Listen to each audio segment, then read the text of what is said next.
Alpha. Hi, it's great to be with you today on behalf of Sony, and I'm going to be talking today to photographers. Maybe you're a photographer who runs their own business, or you're a hobbyist, but you've been thinking about getting into the whole world of video. My name is Mick Shah, and I'm the founder of Mickey Studios. That's M-I-K-I Studios, and we're a photography and film wedding studio that shoots weddings in the UK and all around the world. And I started as a photographer in 2011, and we had a measure of success with the studio, and even in around about 2015 founded the Nine Dots community. Maybe you've heard of that, the Nine Dots Gathering, which is a photography training company for wedding photographers.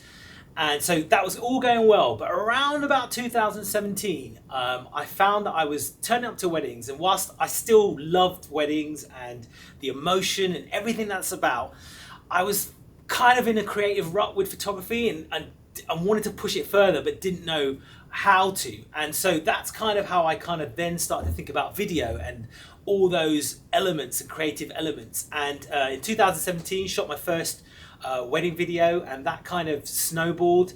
And that first year it was about an 80-20 split, so I did 80% photography and 20% video.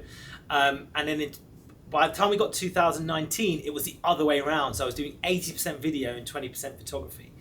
And so I know what it feels like when you are thinking about getting to video, but you're like, oh, I'm a little bit nervous about switching that dial from photo to film.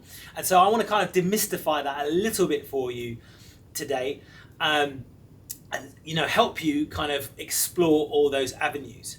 Now, it'll be impossible to cover everything there is to know about video, but I have actually done an online course, and you can check it out at www.mickeystudios.com/education. And it's a course for wedding photographers, but it can apply to most areas of photography, and it's everything you need to know about moving to video. Things like sound, multiple cameras, editing, structure that you need when you go in and what you're going to film, and then how you put that all together. So you can check that out if you want to. But today, I just want to talk about those first few basic things you need to know if you just want to start picking up your camera and start filming. Now, maybe you're sitting here watching this and you're a photographer and you're kind of on the fence about video, or maybe you're kind of like, oh, is this something I really want to get to? Or maybe you do want to get to it, but something holding you back. And I just quickly want to talk to you about some reasons, before we talk about the technical stuff, about reasons why you really should be thinking about video if you aren't already. The first thing is that learning how to shoot a little bit of video can really enhance the products that you already offer. So for example, as a wedding photographer, I produce a slideshow, but when I first started shooting videos, I would rock up to weddings and just, without telling the couple, I'd shoot a little bit of the speeches, or shoot a little bit about the bride when she was getting ready, or when her dad first saw her, and I would mix that in with the photography. And the emotional reaction that we got from couples was way beyond what we would get when we were just talking about photos. And obviously that led to more word of mouth, and so that's great for business. And so if you're a family photographer or you're a commercial photographer, just being able to add those little bits of video that maybe your clients weren't expecting can really enhance the products that you already offer. The other thing that is that it can kind of widen the products that you already offer, and maybe it was things that your clients were looking for, and if they know that you offer it, they'll see the value in it and they'll be willing to invest more in your services. So for example, at weddings, when people would hire me as a wedding photographer, they weren't always into video, and they didn't necessarily want a video of the whole day, but they could see the value of video for things like maybe the speeches, where a photo can capture a dad crying as he's having that moment, but it can't record the whole speech, and video can do that. And so if I was able then to offer them and say, hey, you know what, if you don't want a videographer for the whole day, but I can photograph the wedding and I can offer the additional services of videoing the speeches or videoing the ceremony, they could see the value in that and they would be willing to invest in that. And it's the same thing for family photographers or portrait photographers, commercial photographers. I know a lot of commercial photographers now, when they're hired by the clients, they're going down into assignments, and the company don't necessarily want to send a whole video crew in, but if they know the photographer can do a little bit of video, that's all they need. And so obviously that then widens the services that you can offer. And the last reason is that I believe the video's the future. No, I'm joking, but what I mean is that, you know, the cameras today, what they can do in terms of photography and video, I do believe that in the future there is going to be a convergence. That, you know, in the future clients are going to be more and more looking for either studios or companies or individuals who can shoot both photography and video. And so if you can do both, you're just widening you're just widening your market and widening the people and who can use your services. And so that is a big benefit. The other thing is if you start to shoot video, it's going to really help in your marketing. You know, there's scores of data out there that shows that, you know, video is viewed 40% more than, you know, stills. It has more traction, it has more interaction. So if you can start to video the parts of your business that you do offer and use that online to promote yourselves along with your photography, that really is going to be great for your marketing. So those are reasons why you should be thinking about, if you're a photographer, why you really should be thinking about going into video. Now, the great thing is, if you're a photographer, there are really your advantages if you're moving into video, because especially if you've got a business, you've got a ready-made brand that your clients have probably bought into. So for me as a wedding photographer, we had a brand that people were referring. And so when we moved into video, they were kind of bought into the brand ethos, they were bought into the studio's ethos. So, you know, then adding the services of video was way easier, and it'll be the same for you. The second thing is that as a photographer, you've probably already got 80% or 90% of the equipment that you already need to move into video, and that's a great thing. But the last and most important reason is that as a photographer, we've generally developed over years our style and our visual voice, you know, light, moment, composition, and how we see the world.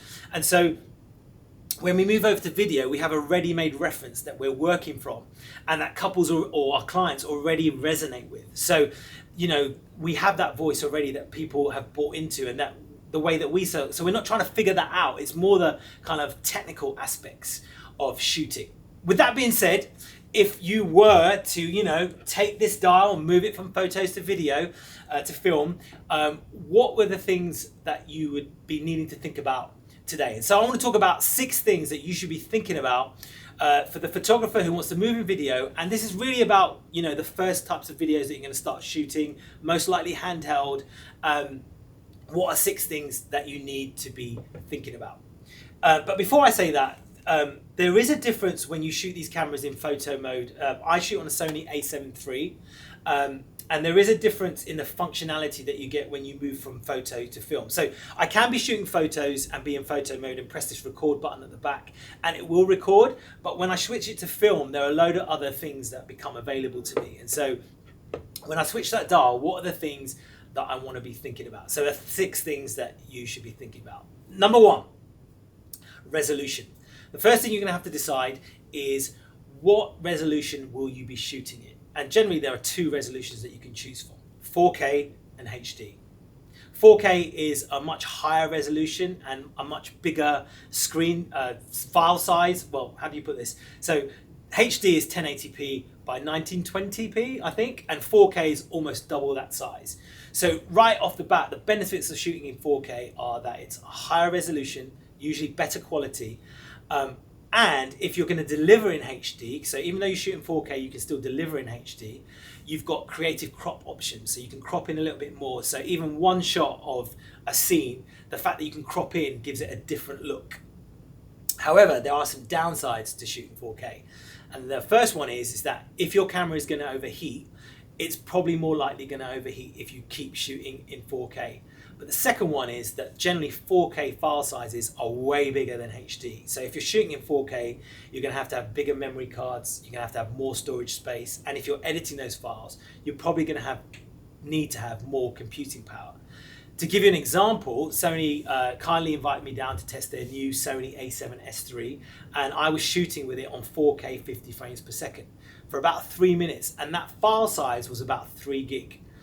A week later, I was shooting a wedding, and I shot the whole ceremony up to 30 minutes in HD, but in HD 50 frames per second, and that same file size at 30 minutes was 3 gig. So 3 minutes in 4K was 3 gig, 30 minutes in HD was 3 gig. So you can already see there, for me, if I'm at a wedding all the time and shooting everything in 4K, just how much storage space that's going to take and how much hard drive space and computing power that's going to take. Now, what are the benefits of HD? The benefits of HD then are it's a much more kind of workable file because obviously it's a smaller file. And generally speaking, you generally get more creative options with most cameras in terms of like frame rates, which really translate as how much you can slow that footage down. And so that gets me to point number 2 is you're going to need to choose what frame rate you should shoot in. Generally speaking, if you're watching this in the UK or in Europe, I think in Europe, yeah, we're on a PAL network, and that means that everything we watch is broadcast at 25 frames per second. If you're watching from America or Asia, that's generally on an NTSC network, and everything is at 24 frames per second. And what that means is that for every second of film that we're watching, there are 25 frames. And so the first frame rate you can choose to shoot in is 25 frames per second. Now, why would you choose to shoot that? Well, some people say that 25 frames per second is usually the best quality footage that you can get. Personally, I think the jury might be out. I mean, don't tell anybody this, but I generally can't see the difference. But some people say that it is the best quality to shoot in. So that's why you would shoot in 25 frames per second. And then you generally get 2 other options that you can shoot in, which is 50 frames per second if you're in PAL, or 60 frames per second if you're in NTSC, or 100 frames per second if you're in PAL, or 120 frames per second if you're in NTSC. Now, why would you choose to shoot in those frame rates? Because 50 frames per second is double the number of frames that you have from 25. It gives you the opportunity to slow it down at half the speed of 25 frames per second. And slow motion and that ability to slow the footage down is really great to maybe sometimes iron out some of those jitters that you might have in the footage. It's also great for dramatic effect for some moments, like for example, if a bride's walking down the aisle, if they're nervous, they might walk a little fast. I can slow that down a little bit. And so 50 frames per second means I can shoot it at half the speed. Or I can choose to shoot it at 100 frames per second, and that means I can shoot it down to 4 times as much, slow it down by 4 times as much. And that gives me even more creative options. And then there's some cameras even do 240 frames per second. And some, like there is a Sony camera, I think it's the RX100 maybe, that does like 940 frames per second. So you can imagine that kind of slow-mo effect. And it really is, for creative purposes. Now, if you take 25 frames per second and you try and slow that down, because there isn't enough frames in the actual image, you will get this jittery kind of effect. So you have to then choose between, if you are going to think about slowing it down, you need to choose, are you going to shoot into 50 frames or 100 frames per second? Now, the other thing to note is that when if you're recording in 25, 50 or 100 frames per second, when you look at the back of your camera or you take it into your editing software, it will look like it's at normal speed. So it won't automatically be slowed down. But what it does mean is that you have that creative option in the editing suite to slow it down. And so just because you're shooting at 50 frames per second doesn't mean it will be always slow. It means you've just got that option. The only thing you need to remember if you're shooting in 25 frames per second, 50 frames per second, or 100 frames per second is the 180 shutter rule. And that basically means this. If you're shooting in 25 frames per second, you can't go lower than 1/50th of a second. So you double the frame rate and you can't go lower that on your shutter speed. If you're shooting at 50 frames per second and you think you're going to slow it down, don't shoot lower than 1/100th of shutter speed. And if you're shooting at 100 frames per second, don't go lower than 1/200, because again, that will have an effect on the smoothness of the slow-mo when you use it. The third thing you need to think about is autofocus versus manual focus. Now, I'm assuming because you're a photographer, you know how to use a camera, you know about ISO, you know about aperture, you know about light moment composition, exposure, so I'm not explaining that to you. But generally as photographers with autofocus, we are relying on autofocus, and like we would very rarely ever shoot on these modern cameras in manual focus.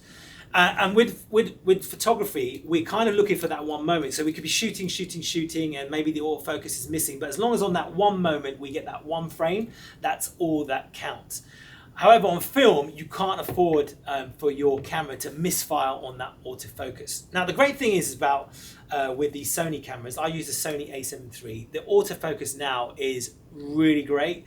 Even on AFC mode, I would trust it to track a bride coming down an aisle. I would trust it if I was doing an interview and I was looking at a person, they were the only person in the shot. I would trust it to track that face. Where you might have problems with autofocus is if people are walking in and out of the frame. So for example, this has actually happened where maybe someone's giving a speech at the wedding and you've got the autofocus locked on them and someone gets up to walk across the camera, or my business partner Ash might have to get in front of the camera to take a shot and the camera gets confused about what it should be focusing on. I have had it where I've had the camera set, you know, tracking a bride's expression during a speech, and she leans forward to laugh, and as she leans forward she goes on the same focus plane as a plant on the table, and then the camera still gets confused of like, what should I focus on? And then for the rest of the speech they've been out of focus. Don't worry, I have backup angles I can always cut to, but that is something you're going to have to think about with autofocus on your camera. Generally speaking, if it's one person that you're tracking at a general good slow pace, the autofocus will be able to track them.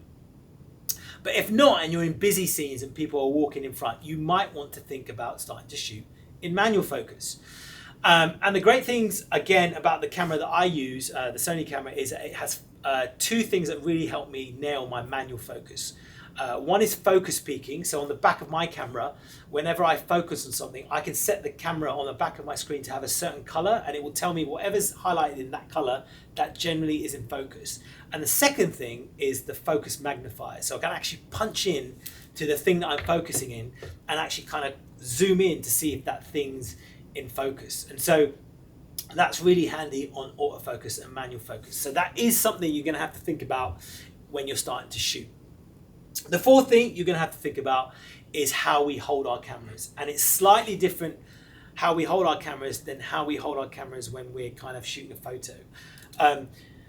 With a photo, you know, when I'm shooting photos, I can happily hand hold it with one hand and shoot and just be and shoot.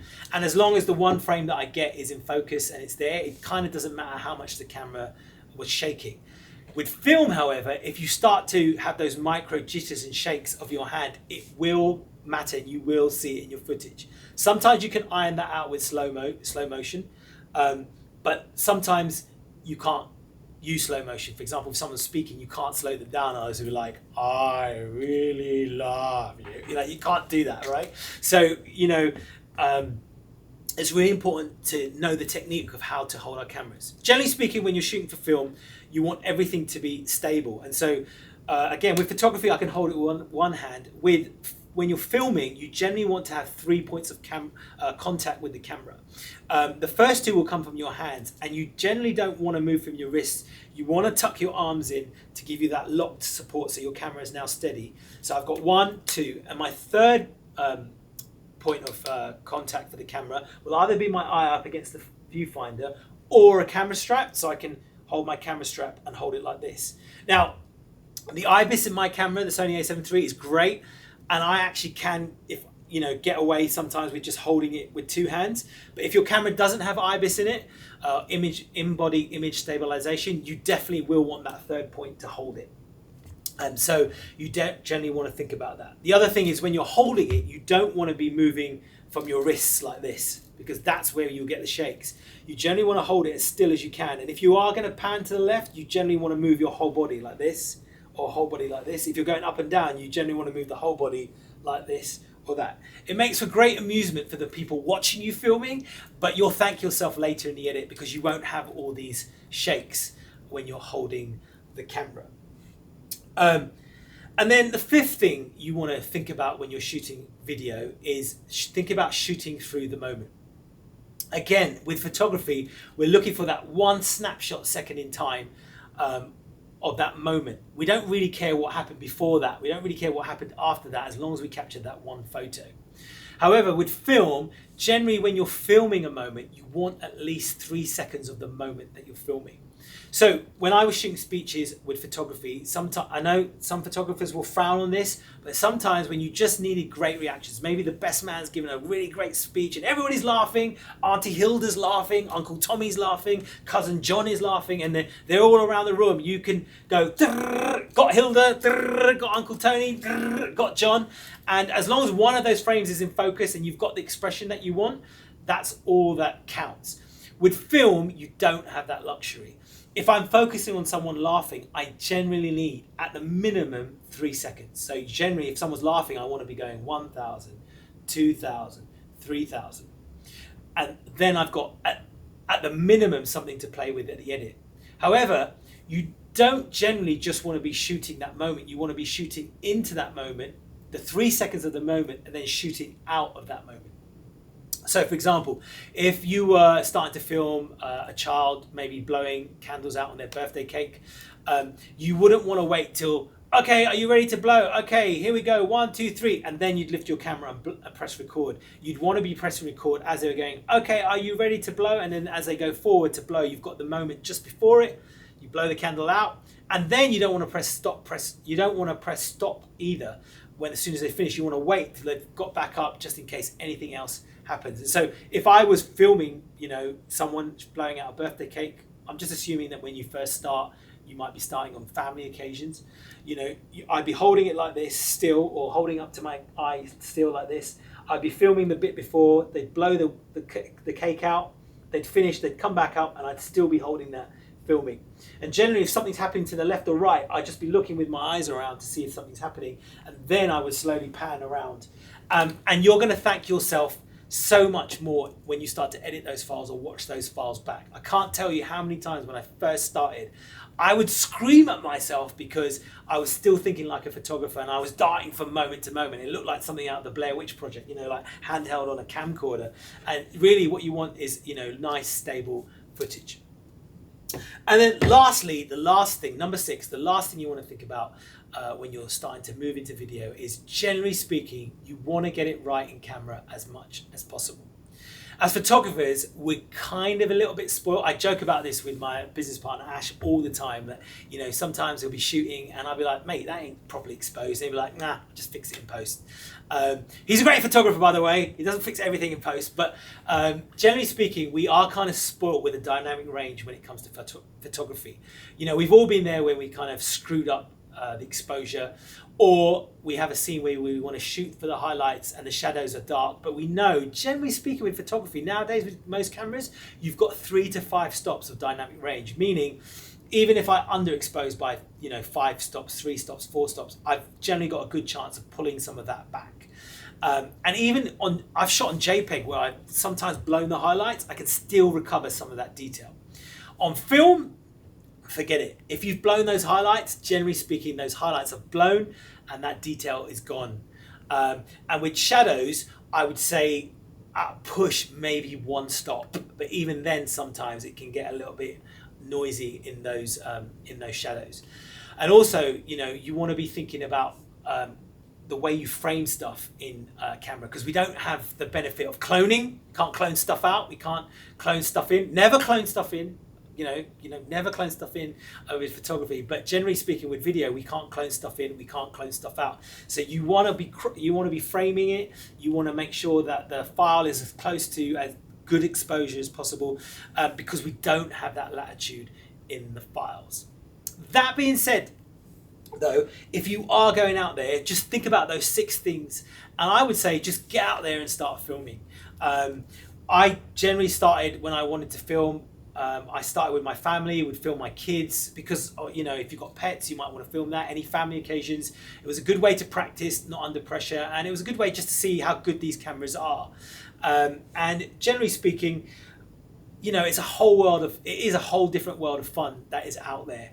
And I think it's given me a new lease of life in terms of creativity, and it's something that I've really enjoyed. So, if you are out there and you're thinking about getting into video, I hope this has demystified some of those things. Those are the things that I kind of didn't know when I was getting into filming. I had to kind of work out for myself. So I kind of hope that's demystified it for you. It's going to help you on your journey, and just go out there and enjoy it and have some fun.